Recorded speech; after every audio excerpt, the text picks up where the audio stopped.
నమస్తే మిత్రులారా, నేను మీ శ్రీనివాస్ చౌహాన్ అడ్వకేట్. మిత్రులారా, ప్రామిసరీ నోటు కాలపరిమితి వర్సెస్ అగ్రిమెంట్ ఆఫ్ సేల్ కాలపరిమితి ఎంత?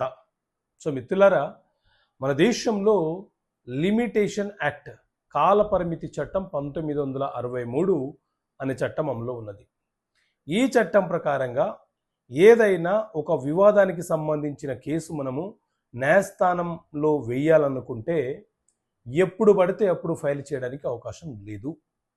సో ఈ లిమిటేషన్ యాక్ట్ ప్రకారంగా ఆ వివాదము ఆ కాల పరిమితిలోకి వస్తుందా లేదా అనే విషయాన్ని నిర్ధారణ చేసుకున్న తర్వాత మాత్రమే ఆ కేసు మనం ఫైల్ చేయడానికి అవకాశం ఉంటుంది. ప్రామిసరీ నోటు ఉందనుకోండి. ప్రామిసరీ నోటు అనంటే ఎవరైనా అప్పు తీసుకొని ఒక ప్రామిసరీ నోటు రాసిచ్చి తిరిగి నేను తీసుకున్న అప్పుని వడ్డీతో సహా ఇంత నిర్ణీత కాలంలోపు తిరిగి చెల్లిస్తానని రాసి ఇచ్చినాడు అనుకోండి. అప్పుడు అతను ఆ కాలంలోపు మనకు ఆ అప్పు మరియు వడ్డీ చెల్లించకపోతే మనము అతని మీద ఆ ప్రామిసరీ నోటు రాసిన తేదీ నుంచి 3 సంవత్సరాల లోపు మనీ రికవరీ సూటు ఫైల్ చేసుకోవాలి. 3 సంవత్సరాలలో ఒక్కరోజు దాటినా ఆ కేసు ఫైల్ చేయడానికి వెసులుబాటు మనకు ఉండదు.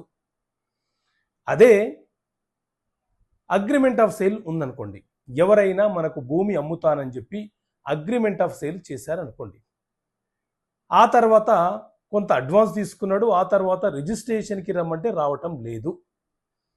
ఎప్పుడైతే అతను రిజిస్ట్రేషన్కి రాకుండా తిరస్కరణ చేసి మనల్ని అవాయిడ్ చేస్తున్నారో అప్పటి నుంచి లిమిటేషను 3 సంవత్సరాలు. ఆ 3 సంవత్సరాల లోపు మనము అతని మీద స్పెసిఫిక్ పర్ఫార్మెన్స్ అనే కేసు ఫైల్ చేసి ఆ ప్రాపర్టీని మన పేరు మీద రిజిస్ట్రేషన్ చేసేలాగా న్యాయస్థానం ద్వారా ఆర్డర్ పొందే వెసులుబాటు మనకు ఉంటుంది. ఇలా ఒక్కొక్క వివాదానికి సంబంధించి ఒక్కొక్క లిమిటేషన్ అనేది మన లిమిటేషన్ యాక్ట్లో చాలా స్పష్టంగా పేర్కొనడం జరిగింది. ఓకే మిత్రులారా, థ్యాంక్ యూ. జై హింద్.